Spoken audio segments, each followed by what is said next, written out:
Welcome everybody to 52 Living Ideas. Today is Monday, so it's Poetry Monday. We're going to be reading our own poems, and then we are going to collaborate on a poem on virtue. And then I have a short presentation on virtue, and we're going to be discussing virtue. So that's the plan. Maritza, the floor is all yours.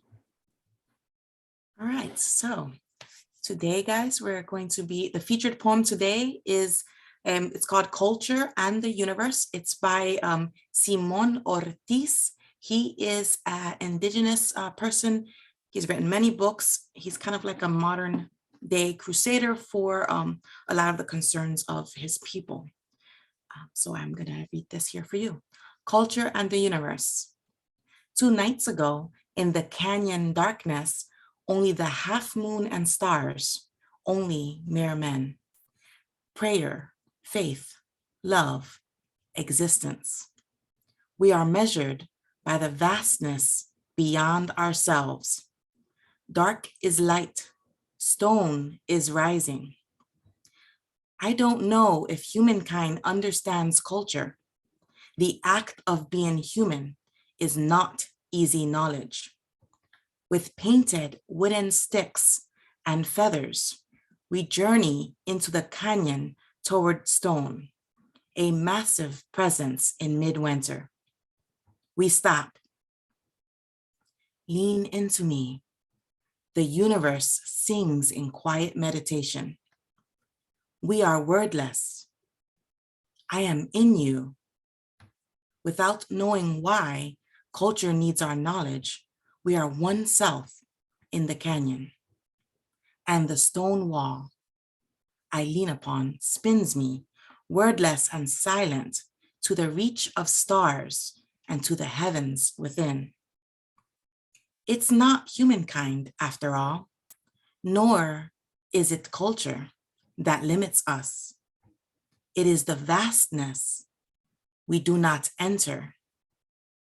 It is the stars we do not let own us. This poem to me speaks of striving for more, for better, for greater, individually and as community. And as you guys by now know, that's catnip to me, to my ears, to my heart. And I have profound respect for this, a lot of the causes that this author in particular has championed. So I wanted to share that with you today. Thank you. Wonderful. Folks, go ahead and type an exclamation mark or raise your hand in Zoom in order to share a poem that you like. You're welcome to read your own poem if you would like. Go ahead and type exclamation mark. We're going to start with a poem written by Joe. No, not this week. Not this week. This is Start Close In by David Whyte. And start close in, don't take the second step or the third. Start with the first thing close in, the step you don't want to take. Start with the ground you know, the pale ground beneath your feet, your only way to begin the conversation. Start with your own question, give up on the other people's questions. Don't let them smother something simple. To hear another's voice, follow your own voice. Wait until that voice becomes an intimate private ear that can really listen to another. Start right now, take a small step you can call your own. Don't follow someone else's heroics. Be humble and focused. Start close in. Don't mistake that other for your own. Start close in. Don't take the second step or the third. Start with the first thing close in. The step you don't want to take. So initially, this was actually written for Dante's Commedia when he was actually in despair, and he's in the dark woods and he has to take a first step. And sometimes that's interesting because I think about that. Sometimes we want to get to the second or third step, and sometimes it's just making that first initial step in order to move forward. And sometimes in life, And if I were to make it to link it with something with a, virtuous, sometimes you're an outcast because you're doing something virtuous. That's what essentially Dante was actually faced with. He was an outcast from Florence. And so, this idea that, you just kind of have to make that first step forward in order to make progress sometimes. It's the hardest one. But yeah, so that's it. Beautiful. I like the fact that, small step, yeah, it is authentic, is bigger than a fake large step. Exactly. You can't actually, you can't actually take that. That's right. Wonderful. Next up is Allison, followed by Anton. Folks, go ahead and type exclamation mark to read your poem, and then you can talk for a few minutes about what you like about the poem. Allison. Okay, this one is called Virtue by George Herbert. Sweet day, so cool, so calm, so bright, the bridal of the earth and sky, the dew shall weep thy fail tonight, for thou must die. Sweet rose, whose hue angry and brave bids the rash gazer wipe his eye, thy root is ever in its grave, and thou must die. Sweet spring, full of sweet days and roses, a box where sweets compacted lie, my music shows ye have your closes, and all must die. Only a sweet and virtuous soul, like a seasoned timber, never gives, but though the whole world turn to coal, then chiefly lives.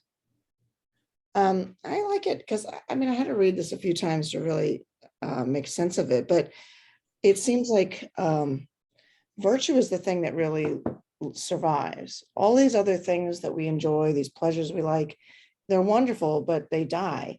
And if you've led a good, decent life, that has been passed on to others, and your words live on through the other people, and they carry what you say, with them. And I always think of people that I know who've passed on who were really good, kind people. And I never forget the things that they taught me, never. And then you pass that on, to the next generation. So that's what I love about it. Beautiful, thank you. Next up is Anton, followed by Brian. Anton. Okay, so this time I'm open to, like the first time I was here, share more of my writing. I did like a self-reflective rap the last time, but this time it's actually somebody else's that I'm going to be reading, something I got online years ago. I saved it. So it's actually similar to a rap because of how much rhyme there is. So I'll start it here. We wonder where this moment goes, in the wind and where it flows, with every known emotion, gives only divine devotion to the ever-changing pull of the moon and tide, the seasons that you go through, the colors that remain in your eyes. Beauty is the light in the darkness, a pearl in the depths of the ocean, the eternal feeling within your heart, our emotions in motion.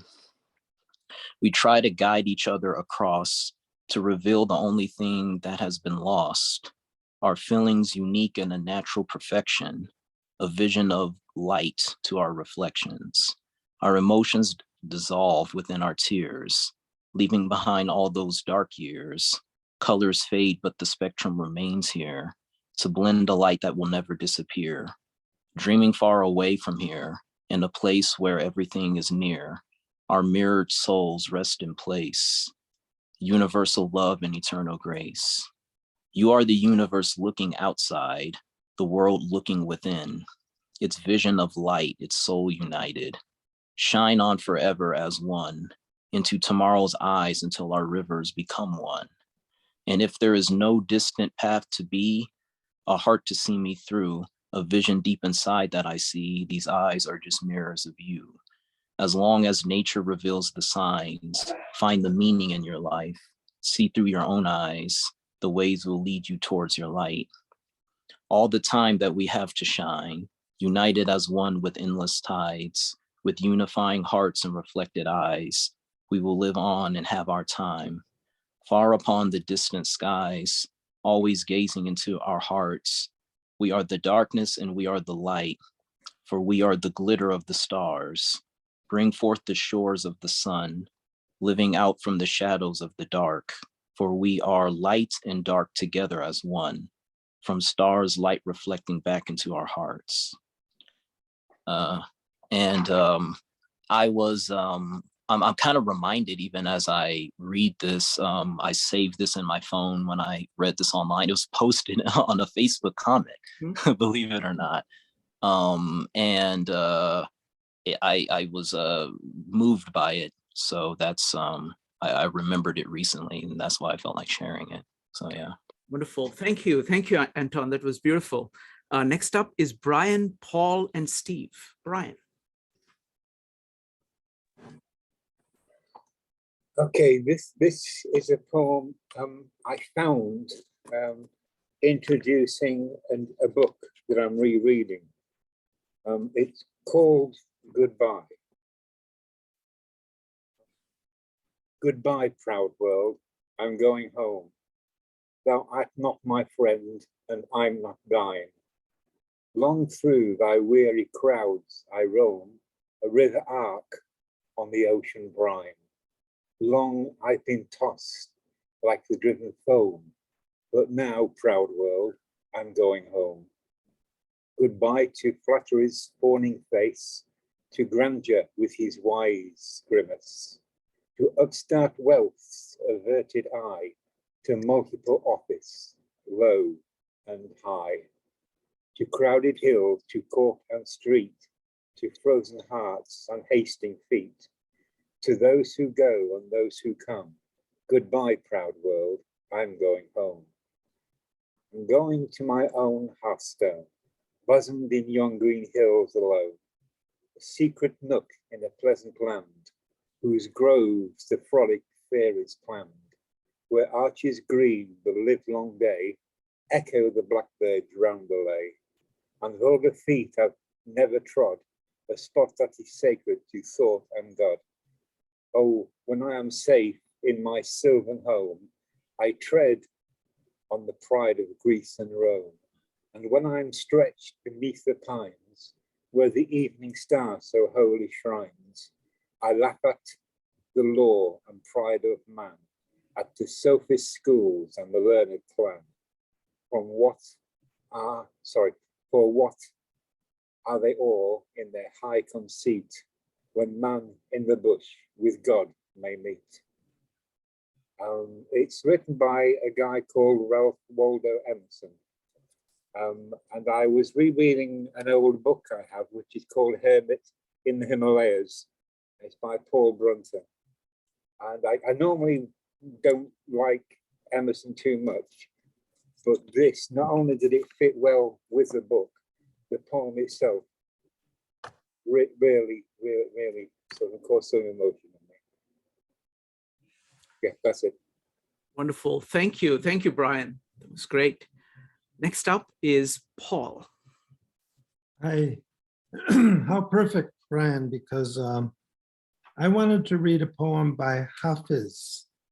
Now, he was a Sufi, and he was in that tradition of Rumi. He lived about 100 years later, but he, in the 1800s, I'm reading from the introduction of this book, Ralph Waldo Emerson read Hafiz in German and did several translations of his own into English. So in fact, Hafiz was an influence on Emerson. So that's interesting that you just read that poem, but this is in the realm, and I got into him because Shaylon Harkin, who I've read here a few times, one of my favorite contemporary poets, calls her biggest influence Hafiz. Hafiz is the name he gave himself because that actually means someone who has memorized the Quran entirely from start to finish. So his actual name is a more complicated Muslim name, but you can look that up. But this is a poem called Some Fill with Each Good Rain. There are different wells within your heart. Some fill with each good rain. Others are far too deep for that. In one well, You have just a few precious cups of water. That love, in quotes, is literally something of yourself. It can grow as slow as a diamond if it is lost. Your love should never be offered to the mouth of a stranger, only to someone who has the valor and daring to cut pieces of their soul off with a knife, to weave them into a blanket to protect you. There are different wells within us. Some fill with each good rain. Others are far, far too deep for that. That's it. So sort of a spiritual version of what virtue is, being willing to cut your own soul off, pieces of your soul off with a knife and weave it into a garment to protect someone. Wow. My Wow. thought. Amazing. Thank you. Thank you. Thank you, Paul. Next up is Steve, followed by Marco. Steve. Good evening, everyone. I'm going to read a poem that I wrote. I feel like I'm among friends, and I thank you for the encouragement over the weeks. It's titled Abstract and Blonde.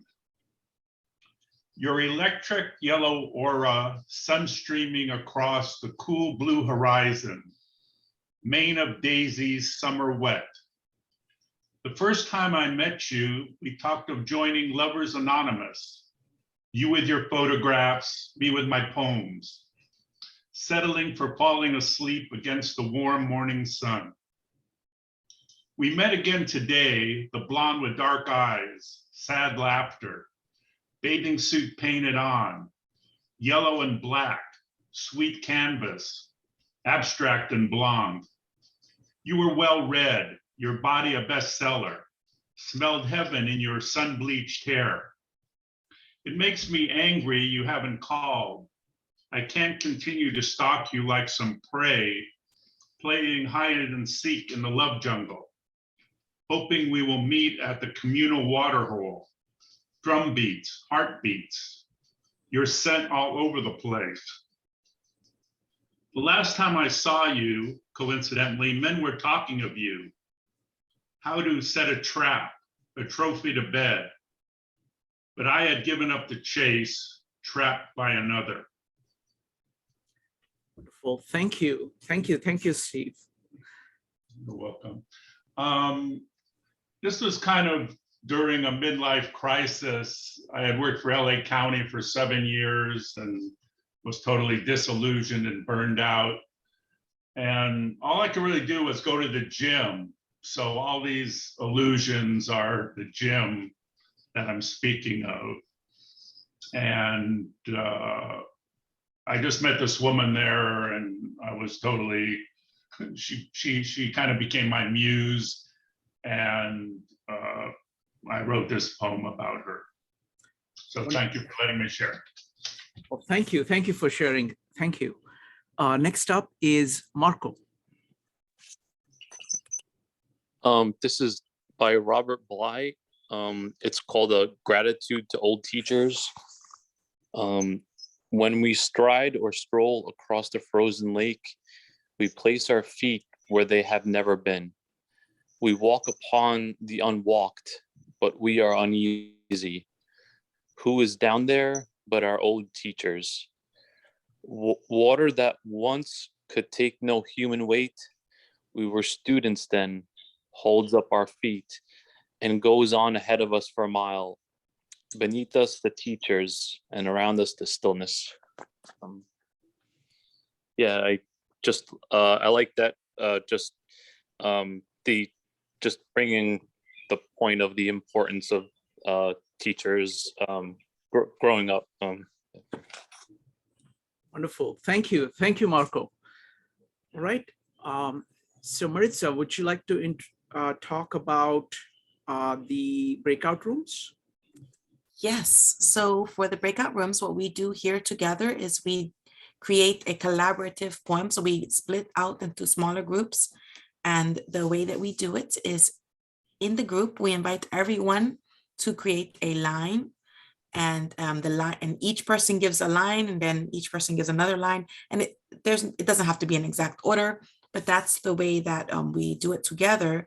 And then we kind of look at it, see if we want to massage it a little bit, and it always amazingly comes out into a collaborative poem.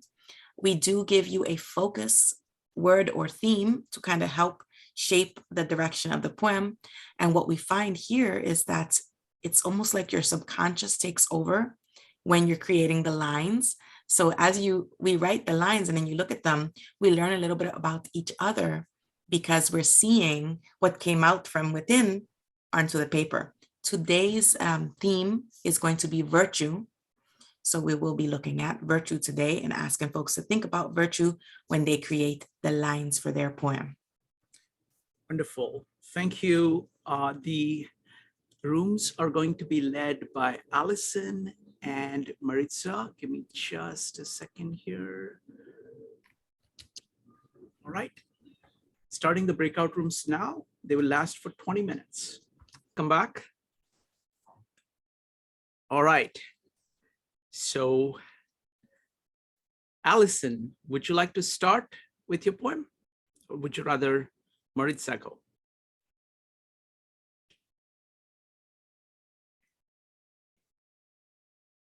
Sorry. Okay. All right. Yep, I'll go. Okay. Cardinal Virtues. Wisdom is the ability to know what to do. How do they know this? How did they know this so long ago? Is it true that gratitude is a virtue? Try living without it and you'll find out. We wear the mask, it shades our eyes. True virtue cannot be realized without authenticity. Authenticity is key to me. Do we have the wisdom to be virtuous or do we just not care? Yet too much virtue will unmask you.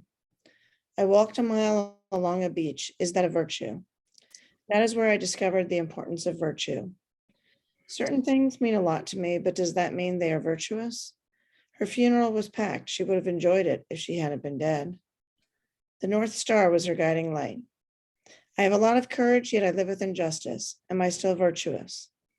She found great inequities in every aspect of society. I see inequities within me. How can I fix the world if I can't fix myself?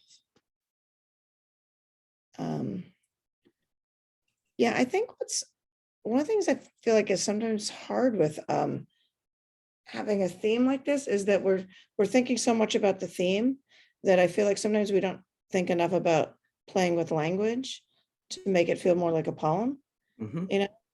So maybe that's just kind of the nature of it when it's short. Like maybe sometimes it would be good to like write it and then leave it alone and then come back on, you know, a different day. And then, you know, because I always feel like that whenever I write something, I can only write for so long and then I've got to stop and then I've got to go do something else and then come back later. And then I can kind of like play around with it some more. But I reach a point where I've like run out of steam with it. Thank you. It will be interesting to kind of explore which topics work well for poetry and which don't work as well and why. Yeah. Wonderful. So let's go with Maritza next, and then anybody who wants to comment on the experience of doing this collaborative poetry is welcome to do so.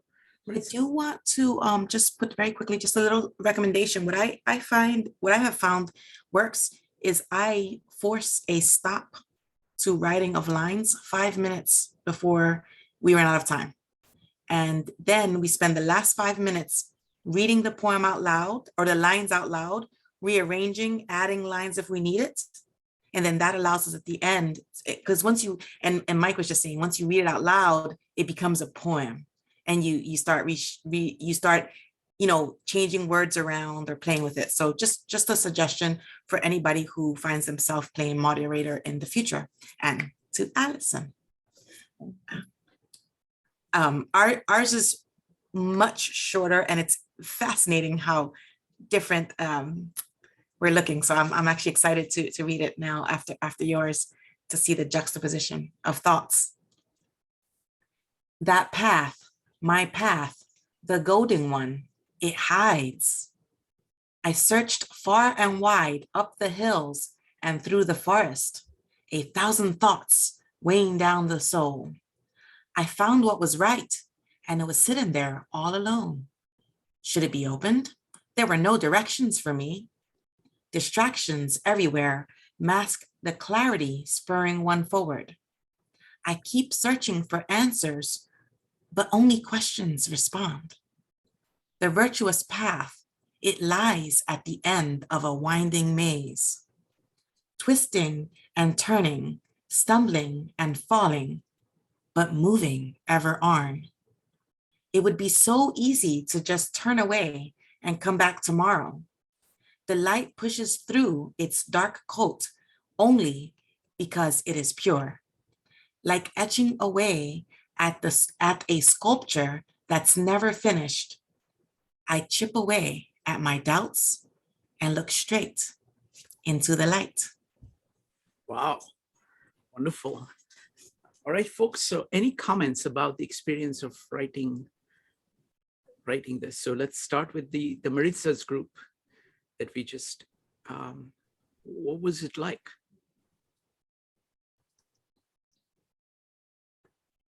Anybody, go ahead and type exclamation mark, raise your hand in Zoom. So let's start with Maritza. Maritza, what was it like? So, I have, there's a couple of the folks that I'm working with that we've been together for a couple of weeks. So we're kind of a little bit of a well-oiled machine by now. It's quite enjoyable. One of my favorite parts actually is becoming that last 5 minutes. Because, you throw the lines up and it's always so fascinating to see how these lines come together. And it's nice. The restructuring of it is great. I think it forces one to think of it as a poem and not just as a theme. Mm-hmm. So it's a lot of fun for me. I find it to be quite it's like refreshing and recharging every time. It's like I'm just writing lines and I'm I have my typos and I'm asking forgiveness and people are throwing out lines. And then so when you pause and you look, you're like, oh wow, look what we've created. So it's always awesome. So folks, before we go on, this is a very unusual meetup. We are going to have maybe 5 or 6 more people join us to discuss virtue. So we'll go into a full-fledged discussion of what virtue is and what it means to us. I have a short presentation. I've tried to keep it very short and I've kept it very artistic.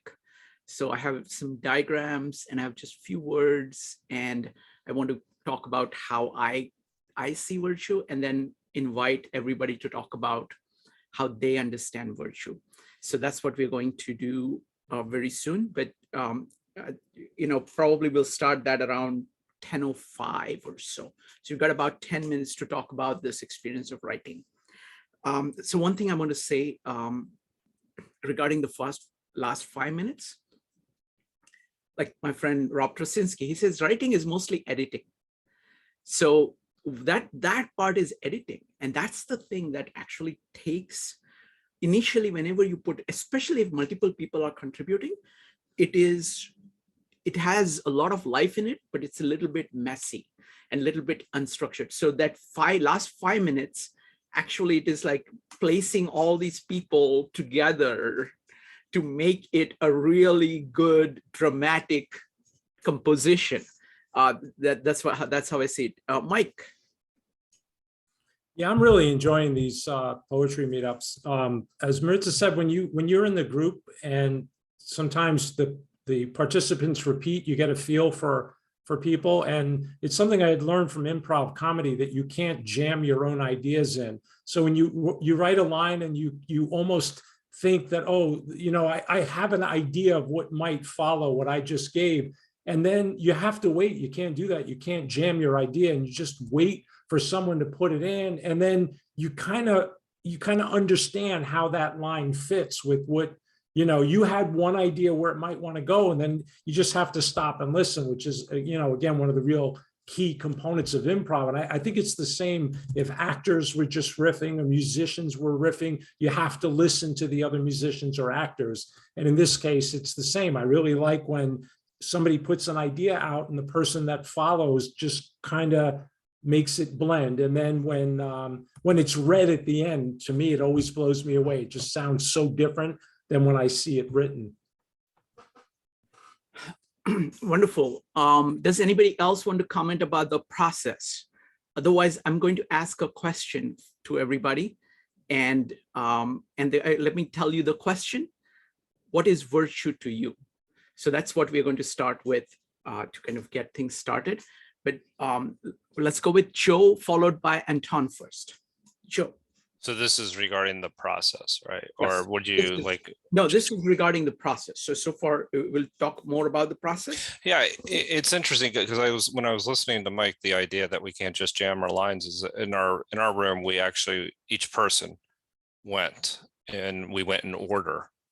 So I'm thinking sometimes that, it may actually work a little better if it were something where it weren't each one of us going in order. It would be, but you run the risk of somebody dominating the conversation as well. So it's kind of like this balance that you're trying to strike with, getting everybody involved, keeping everybody involved, but trying to keep the theme as well. So, I mean, it was interesting to see because I think virtue isn't, it's an interesting topic because there are so many aspects to it that you can bring up. I mean, even if you were to just talk about the cardinal virtues, that you could write a poem about. There are multiple poems on the idea of wisdom or justice, courage, temperance, all of these things. So, I mean, I think that sometimes when it's an abstract idea like that, it can be a little bit more challenging sometimes. So anyway, those are just some interesting thoughts to the process itself. It's that balance between not letting somebody dominate and keeping everybody involved, but then you lose a little bit of cohesiveness in that. Wonderful, thank you. Next up is going to be Anton, Allison, and Steve. Anton.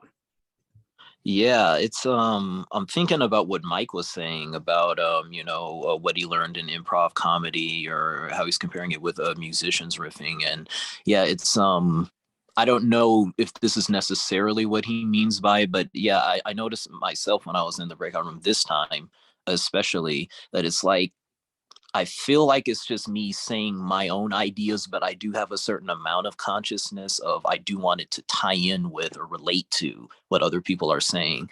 So it's probably like balancing both of those. Also, I just wanted to say in the collaborative poem in Maritz's group, the line, I keep searching for answers, but only questions respond. I particularly like that line because it's what I love in like more lyrical rap. As an example of like flipping concepts, using words to flip concepts or playing around with them, as well as wordplay and rhyme, various aspects of it. So just wanted to point that out. Yeah. Wonderful. Thank you. Thank you, Anton. Next up is going to be Allison, Steve, and Brian. Yeah, one thing that I really like is I feel like when everyone's taking turns like that, is that people go in different directions than what I thought they were going to go in. It's kind of like what Mike was saying, and it's always interesting to see, where people take it. And maybe it's not as, cohesive that way, but it's really interesting to see, like I'm thinking, oh, it's going to go this way, and then bing, bing, bing, 4 different directions. But it's great because it gets you thinking about it in a completely different way than where I might have if I was just like thinking about it on my own or writing something on my own. So I really like that part. Wonderful. Thank you. Next up is Steve, followed by Brian. Steve. Yeah, it's funny that I've seen this pattern every week where one group is very literal and stays on topic and is focusing right on the word every line. And then the other group is just into imagery. What is it? Just the imagery of virtue. And it's amazing. Each week there's one group that does a literal interpretation, and the other one's kind of figurative. So that was interesting. It continued tonight.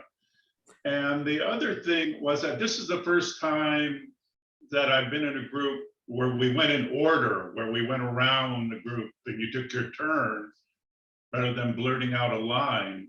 So that was different, and it made me more conscious of the person that went before me, and I was trying to fit my line into their line. I was more conscious of that. So it was more challenging, that I had to really think on my feet and try to blend my line into the poem. Wonderful. Thank you. Brian. Okay, yes to what everybody's already said. I think basically it's for me it's a difficult exercise, and I really need someone to lead it strongly.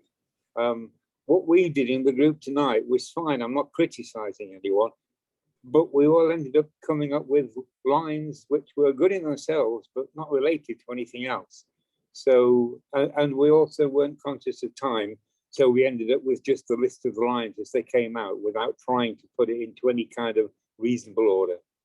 That's it.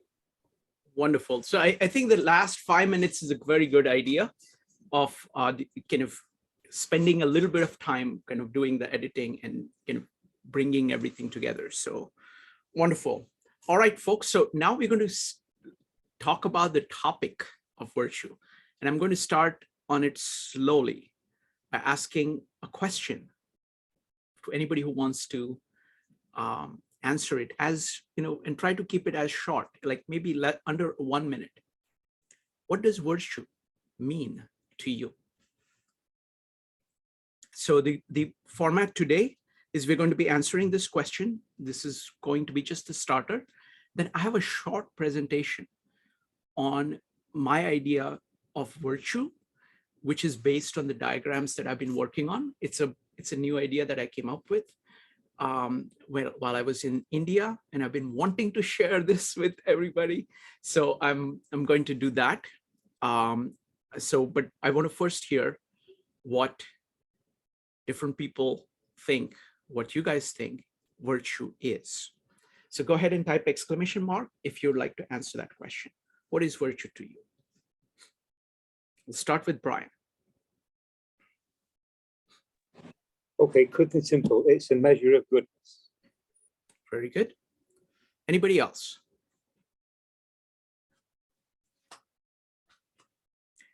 Maritza followed by Joe. Maritza. Adhering to one's own internal principles. Very good. Principles, goodness. Okay. Next up is Joe. Virtue to me is kind of striving for something bigger than yourself.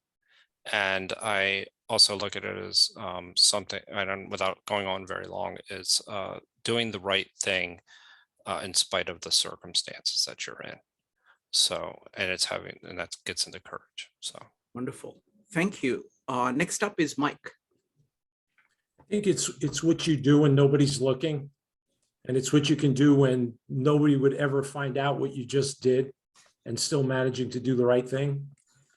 Wonderful. Thank you. Next up is Ebonique. I think virtue is doing the right thing for the right reason. And that reason can only be decided by you. It can't be decided by society norms. It has to be decided by who you are and how you choose to live. Wonderful. Wonderful. All right. So it is 10:04. Oh, wait a minute. Anybody else who wants to answer this question is welcome to do that. Allison. I think it's acting in a way that you know you can live with yourself. Wonderful. Thank you. Thank you.